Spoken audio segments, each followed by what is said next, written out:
তৃতীয় বিশ্বযুদ্ধের দিকে আগাচ্ছে পৃথিবী। একই যোগে আমেরিকার যত দেশে ঘাঁটি রয়েছে, বিশেষ করে বাহরাইন, কাতার, কুয়েত সহ যতগুলো দেশে ঘাঁটি রয়েছে, ইরান একযোগে হামলা চালিয়েছে মিসাইল কিছুক্ষণ আগে।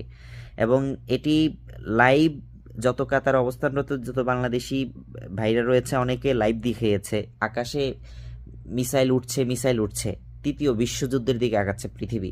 এই মুহূর্তে আমাদের উচিত দোয়া করা এবং প্রবাসে যারা এই বিভিন্ন দেশে রয়েছে তারা নিরাপদ স্থানে চলে যাওয়া।